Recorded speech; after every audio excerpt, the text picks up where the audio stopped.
वंदे मातरम दोस्तों, amazing science channel पर आप सभी का स्वागत है। इस वीडियो में हम ओजेनेसिस के बारे में डिस्कस करेंगे और आइए लाइन टू लाइन हम हिंदी में जो 12th एनसीईआरटी बुक है उससे हम लाइन टू लाइन हम डिस्कस करते हैं। The process of formation of mature female gametes is called oogenesis.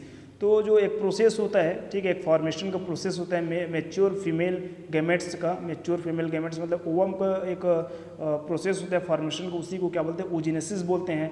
Which is markedly different from spermatogenesis. तो ये स्पर्मेटोजेनेसिस फॉर्मेशन ऑफ स्पर्म है और ओजेनेसिस है, उसमें थोड़ा क्या रहता है, अंतर रहता है, डिफरेंट रहता है। Oogenesis is initiated during the embryonic development stage when a couple of million gametes mother cell oogonia are formed within each fetal ovary।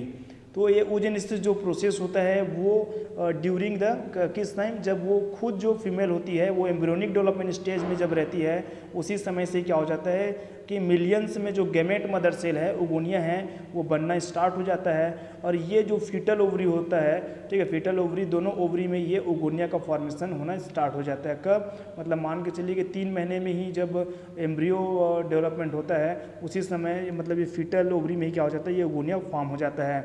और no more oogonia are formed and added after birth. Birth के बाद न ही कोई oogonia form होता है, न ही कोई oogonia क्या होता है, एड होता है।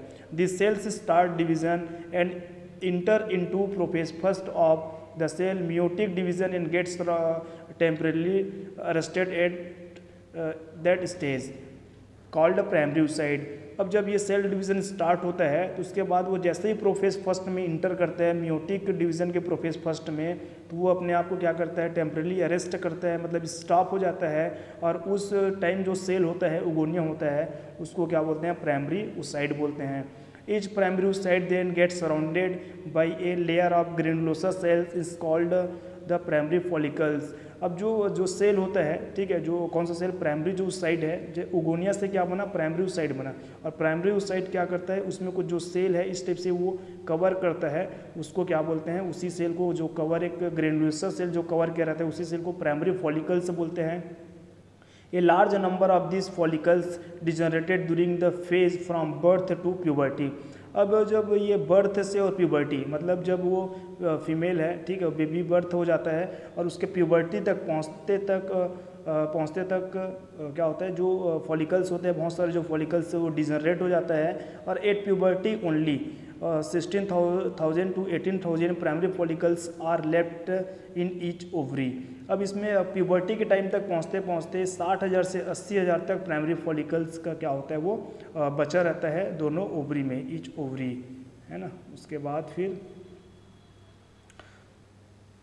the primary follicles get surrounded by more layer of granulosa cell and a new theca and are called secondary follicles। अब जो सेल था, ठीक है, प्राइमरी फॉलिकल oocyte था, वो क्या था, एक सिंगल सेल से जब कवर्ड रहता है उसको प्राइमरी फॉलिकल्स बोलते हैं। तो ये और डेंस या फिर मोर लेयर में जब ये क्या कर जाता है और कवर होता है, तो इसको क्या बोलते हैं, सेकेंडरी फॉलिकल्स बोलते हैं। एक न्यू थीका बनता है, ठीक है, न्यू थीका बनता है, इस टाइप से ये काम करता है, ये है ना। और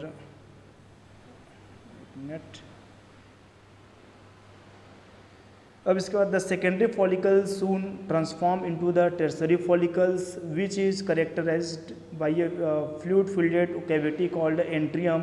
द थीकर लेयर, यहाँ तक क्या होता है, जब ये सेकेंडरी फॉलिकल्स में जब चेंज होता है, ठीक है, प्राइमरी फॉलिकल से सेकेंडरी फॉलिकल में और सेकेंडरी से जो टर्सरी फॉलिकल में चेंज होता है, तो वो उसमें क्या होता है, कुछ फ्लूइड होता है, फ्लूइड फिल्डेड कैविटी होता है, उसको एंट्रियम बोलते हैं। The thicker layer is organised into the inner theca interna and outer theca externa. जब वो पूरा जो लेयर होता है, उसके जो इनर साइड जब थीका होगा या लेयर होगा, उसको क्या बोलते हैं, इनर थीका इंटरना बोलते हैं। और जब आउटर जो थीका होता है उसको क्या बोलते हैं, एक्सटर्ना बोलते हैं। It is important of draw your attention that it is at stage that the primary oocyte within the tertiary follicles grow in size and completes its first meiotic division। और जैसे ही ये जो प्राइमरी फॉलिकल से oocyte है वो tertiary follicle में grow करता है, एक साइज़ में ग्रो करता है, तो यहाँ पास फर्स्ट जो मियोटिक जो डिवीज़न है वो क्या हो जाता है, वो कंप्लीट हो जाता है। It is an equal division resulting in the form of large haploid secondary oocyte and टिनी polar body. अब जैसे ये डिवीज़न कंप्लीट होता है कौन सा फर्स्ट मियोटिक, तो उसमें क्या होता है 2 ऐसा सेल में डिवाइड हो जाता है, फॉर्म हो जाता है ना। और जो कैसे होता है वो जो डिप्लॉयड रहता है प्राइमरी जब ये उस साइड होता है तो डिप्लॉयड होता है, सेकेंडरी उस साइड जैसे कन्वर्ट होता है तो क्या होता है हैप्लॉयड में चेंज हो जाता है। और साथ में एक जो सेल बनता है उसको क्या बोलते हैं टीनी फर्स्ट पोलर बॉडी बोलते हैं। पहले ये पूरा थ्योरी पढ़ने के बाद हम इसमें डायग्राम में फोकस करेंगे तो और अच्छे से आपको ये पूरे चीज़ क्लियर हो जाएंगे। The secondary oocyte retain bulk of the nutrient rich cytoplasm of the primary oocyte. अब इसमें जो सेकेंडरी ओसाइट होता है उसमें कुछ बल्क बच जाता है, रिटेन बच जाता है, जो साइटोप्लाज्म के क्या रहता है वो प्राइमरी ओसाइट में रहता है, वो एक और कैसे रहता है वो न्यूट्रिएंट रहता है वो। Can you think of any advantage of this, तो इससे एडवांटेज तो रहेगा ही, ठीक है, कि न्यूट्रिएंट आगे वो क्या करेगा वो डिवाइड करने में डेवलपमेंट करने में हेल्प होगा। At present we are not very certain about this, the tertiary follicles further change into the mature follicle of mature follicle और ग्राफियन फॉलिकल। जो अब यहाँ से प्राइमरी जो फॉलिकल्स बना था वो टर्सरी में, और टर्सरी फॉलिकल से फिर वो प्राइमरी से सेकेंडरी में और सेकेंडरी से टर्सरी में, और जो टर्सरी होता है वो एक मेच्योर फॉलिकल से फिर ग्राफियन फॉलिकल्स में क्या हो जाता है वो आगे चेंज हो जाता है, कन्वर्ट हो जाता है ये। अब इसके बाद इसमें जो secondary oocyte form a new membrane called zona pellucida. अब जो ओवम जो बनने वाला है सेकेंडरी ओसाइट मतलब आगे जो फॉर्म हो चुका है उसमें एक न्यू मेम्ब्रेन बनता है, उसको जोना पेलिसिडा बोलते हैं, जो ये क्या रहता है सराउंडिंग इट, जो उस सेकेंडरी ओसाइट को सराउंड करके रखता है। The Graafian follicles now rupture to release the secondary oocyte ovum from the ovary by the process called ovulation. तो जैसे ही जो ग्राफियन फॉलिकल्स है वो रैप्चर्ड होता है और सेकेंडरी जो ओसाइट है या ओवम है उसको ओवरी से रिलीज करता है, इस प्रोसेस को क्या बोलते हैं ओवल्यूशन बोलते हैं। Can you identify the major difference between spermatogenesis and oogenesis? इससे बहुत सारे डिफरेंस हैं, जैसे स्पर्मेटोजेनेसिस में आपने पढ़ा था कि उसमें जो स्पर्मेटोजेनेसिस से एक स्पर्मेटोजेनेसिस प्रोसेस से कितने होते हैं 4 स्पर्म क्या होते हैं वो फॉर्म होते हैं, लेकिन इस oogenesis प्रोसेस में क्या होते हैं सिंगल स्पर्म ही फॉर्म होते हैं। तो इस दोनों में एक ऐसा डिफरेंस आपको बताऊंगा, उसके पहले ये किस टाइप से सेल में ये चेंज होता है वो मैं आपको एक बार यहाँ से क्लियर कराता हूँ। ठीक है फ्रेंड्स, तो अभी जितना भी थ्योरी देखा है तो यहाँ से एक बार और जब ये समझेंगे आप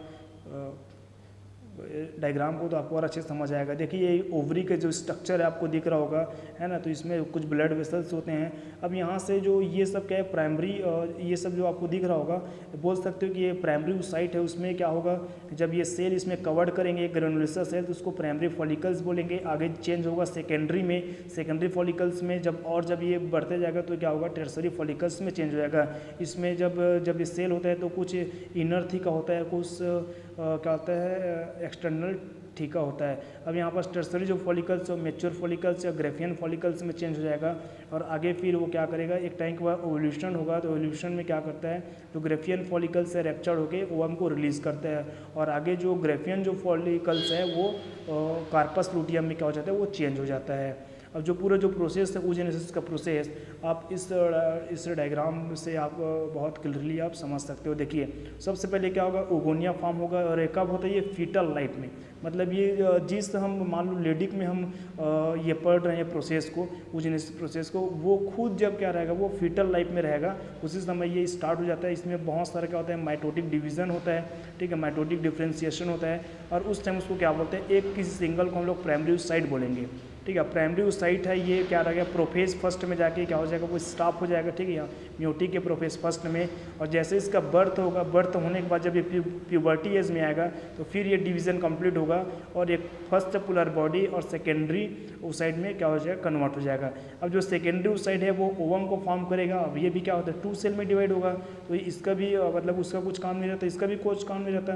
तो इस जो फर्स्ट टाइम इज रिली जब पोलर बॉडी बनेगा तो इसको फर्स्ट पोलर बॉडी बोलेंगे और जब ये सेकेंड टाइम ओवम जब बनने के बाद साथ ही एक और जो पोलर बॉडी बनता है उसको हम लोग क्या बोलेंगे सेकेंड पोलर बॉडी बोलेंगे।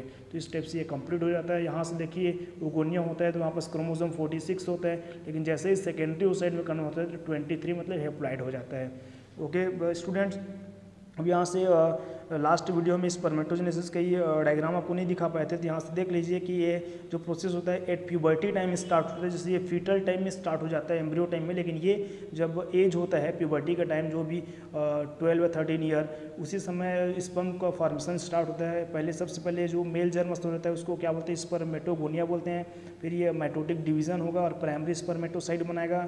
प्राइमरी स्पर्मेटोसाइट में मियोटिक डिवीजन होगा, उसका सेकेंडरी स्पर्मेटोसाइट, फिर सेकेंडरी स्पर्मेटोसाइट से जब सेकेंड मियोटिक डिवीजन होता है तो वो स्पर्मेटिड, और स्पर्मेटिड के बाद स्पर्मेटोजोआ, और स्पर्मेटोजोआ मतलब स्पर्म में ये क्या हो जाता है, वो चेंज हो जाता है ना। तो इस टाइप से ये प्रोसेस है। और आप पूरे हमारे अगर बॉडी की अगर बात करें, ओवरऑल अगर ह्यूमन बॉडी की बात करें, तो सिर्फ ऐसा टेस्टिस और ओवरी में ही क्या होता है, वो मियोटिक जो डिवीज़न है, ठीक है, मियोसिस जो डिवीज़न है वो होता है। बाकी बॉडी के हर एक पार्ट में क्या होता है, नॉर्मल सा माइटोसिस डिवीज़न होता है।